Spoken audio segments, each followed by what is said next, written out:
Demain de Guillaume Musso est un roman fantastique, car à l'intérieur, Guillaume Musso parle du voyage dans le temps, retour vers le passé. Ah, si seulement c'était possible, si seulement. Guillaume Musso le rend possible, l'espace d'une lecture. À l'intérieur, il y a une leçon de vie que je connaissais déjà, mais que j'ai mise à jour grâce à cette histoire. C'est que souvent quand les choses paraissent trop belles, c'est qu'elles sont trop belles pour être vraies. Comme nous allons le découvrir dans l'histoire de Mathieu Chapirou, pardon, qui est un prof de philosophie, professeur de philosophie, qui est marié à une chirurgienne cardiaque qui est très belle, nommée Kate. Elle est très belle, elle a une silhouette athlétique, elle est simplement parfaite. Ensemble, ils ont une fille qui s'appelle Emily, une adorable petite fille.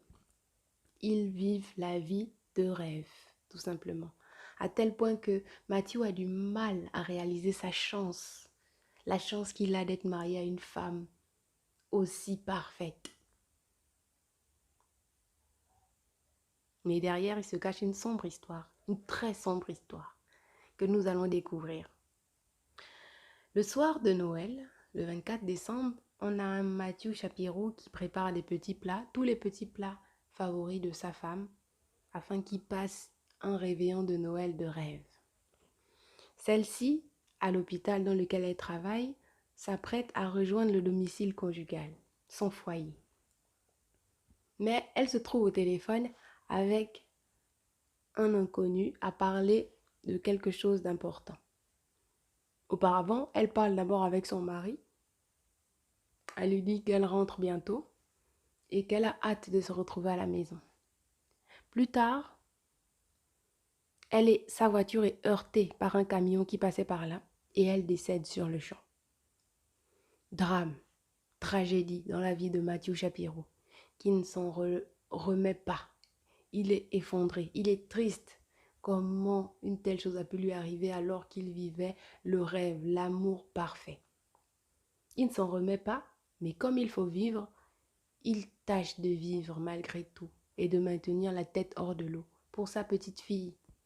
Car à cause d'elle, il ne peut abandonner, il ne peut baisser les bras. Il continue donc d'aller enseigner la philosophie et d'avoir une vie assez équilibrée pour sa fille. Il vit en colocation avec une jeune personne charmante.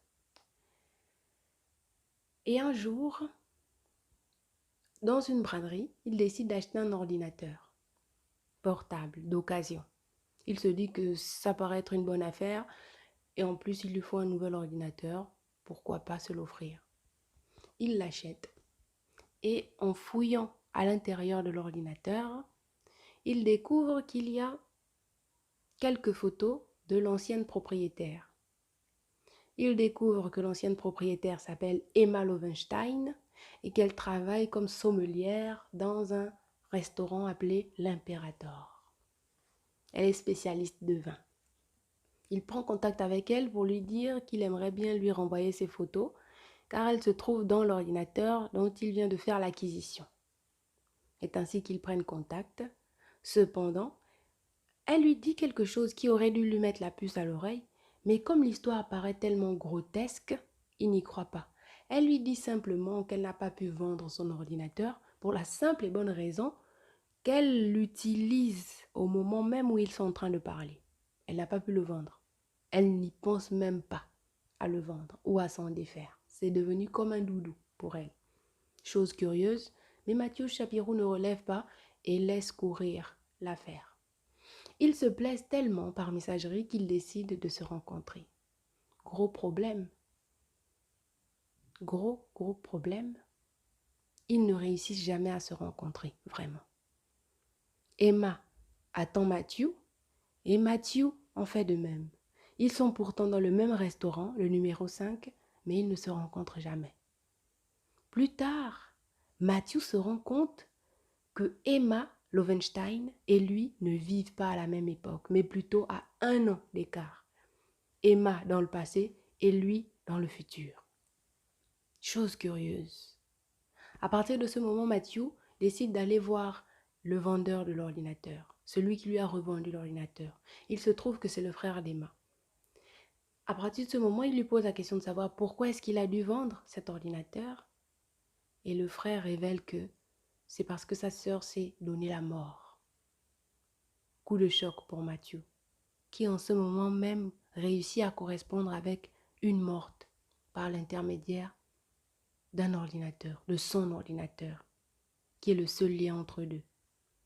Il se rend aussi compte que si Emma vit un an dans le passé, c'est que Kate est encore en vie, sa femme. Il se met en tête de sauver Kate à tout prix. Chose qu'il demande à Emma. Chose tellement folle qu'il demande à Emma.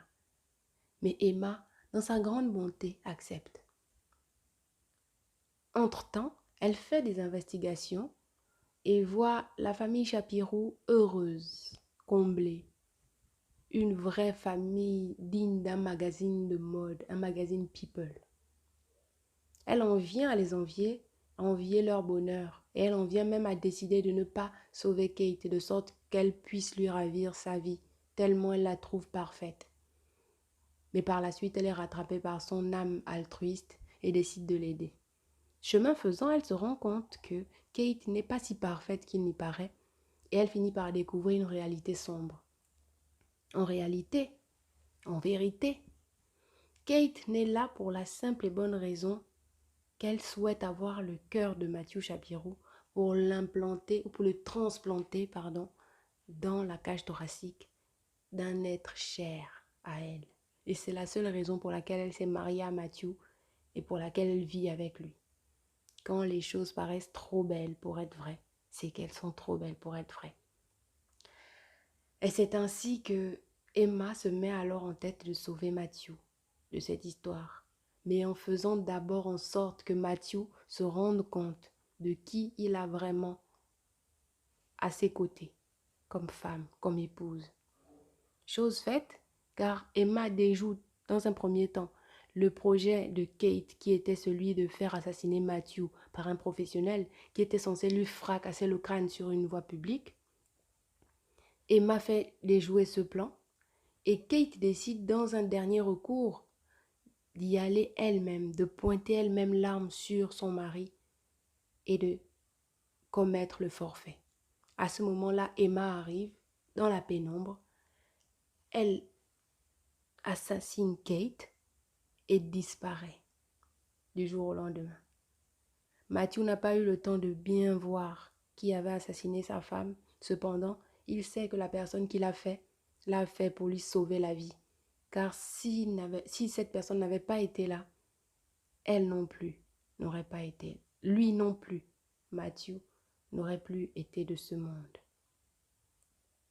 Un an plus tard, Emma Lovenstein, qui connaît l'histoire, qui connaît Matthew, même si lui ne la connaît pas encore, décide de vendre son ordinateur car elle sait que c'est grâce à cet appareil qu'elle rentrera en contact avec Matthew. Donc, l'histoire sombre d'Emma qui l'avait emmenée à se suicider, vous la retrouverez dans le livre, dans le roman. Et elle vend son ordinateur à Matthew. Elle se trouve au point de vente de l'ordinateur.